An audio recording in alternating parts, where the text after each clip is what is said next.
मेरा सवाल ये है कि पेपर लीक हुआ, जब पहली बार लीक हुआ आपने कार्रवाई क्या की? अगर आप पहले ही कार्रवाई कर देते तो शायद इन परिस्थितियों का सामना हमें नहीं करना पड़ता। और फिर जितने भी पेपर लीक हुए हैं वो आखिरकार किस एजेंसी पे जा रही है जांच के लिए? ये तो फिर सरकार से आपको पूछना चाहिए। हम तो सरकार में नहीं है ना। नकल माफियाओं पे कुछ कहेंगे आप, क्योंकि नकल माफियाओं के कारण ही लगातार जो पेपर लीक की समस्या सामने आ रही है। देखिए, सबसे बड़ी बात है कि परीक्षा जो पेपर लीक हुआ है 60 लाख के लगभग कोई मामूली नंबर नहीं है। इतनी तो देशों की आबादी भी नहीं होती है। सोचिए, उनके भविष्य के साथ खिलवाड़, आप उनके भविष्य के साथ क्यों खिलवाड़ कर रहे हैं? और ये सोचिए समझी रणनीति है भारतीय जनता पार्टी की कि लोगों को निराश करो, लोगों को दुखी करो। मैंने आपको गणित बताया, 60 लाख अगर हम हिसाब किताब माँ बाप को भी मिला दें तो 1 करोड़ 80 लाख होते हैं। और 1 करोड़ 80 लाख को अगर हम डिवाइड कर दें 80 से लोकसभाओं से तो 2,25,000 गिनती आती है। तो भारतीय जनता पार्टी का हर लोकसभा में इतना वोट इनके खिलाफ पड़ने जा रहा है, तो भारतीय जनता पार्टी का क्या होगा सोचिए।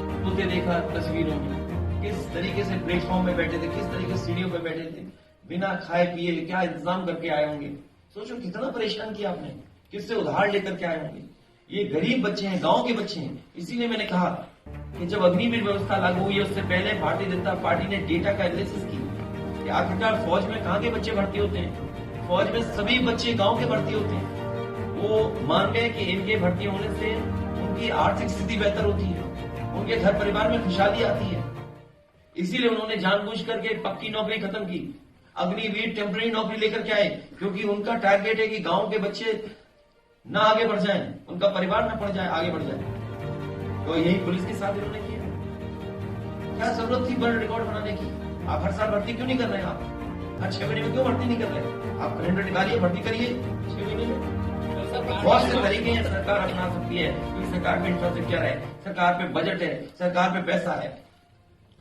अध्यक्ष जी, एक पत्रकार जो थे राजेश साहुल के पर सरकार ने एफआईआर भी की थी। उन्होंने 2-2 लाख रुपए में नौकरी बेचने वाले दलालों का स्कैंडल किया था, उनके सरकार ने एफआईआर कर दी। वीडियो आया था जिसमें भारतीय जनता पार्टी का ही वो पदाधिकारी था या सदस्य था जो इस तरह से पैसा वसूल रहा था, तो पकड़ा गया था। उस पत्रकार पर एफआईआर भी हुई। वो इसलिए हो गई क्योंकि सरकार अपना छिपाना चाहती है। जो सरकार प्रेस के लोगों पर दबाव बनाई वो लुटाने सरकार है।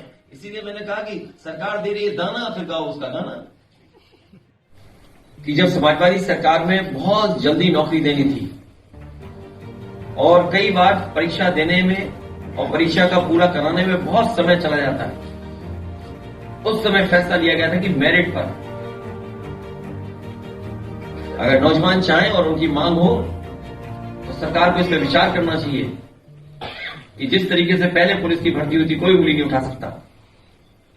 समाजवादी सरकार में जो भर्ती हुई थी उसमें किसी ने उंगली नहीं उठा सकी, कोई उंगली नहीं उठा पाया और मेरिट के पर भर्ती कर दी थी। हाई कोर्ट, सुप्रीम कोर्ट तक लोग गए थे उस भर्ती को रुकवाने के लिए, लेकिन सुप्रीम कोर्ट से भी वो क्लियर होकर के आई थी और भर्ती हुई थी। अगर 60,000 बच्चों का भविष्य का सवाल है और सरकार 6 महीने बाद परीक्षा कराएगी, अब कई महीनों बाद परीक्षा कराएगी, सरकार के पास वो नियमावली बनी रखी है पूरी। अगर सरकार चाहे तो 2 महीने 3 महीने में भी नौकरी नौजवानों को दे सकती है। तो कम से कम सीटें सरकार बढ़ाए और मेरिट से नौकरी दे दे, वो नौकरी में कोई उंगली भी नहीं उठा पाएगा।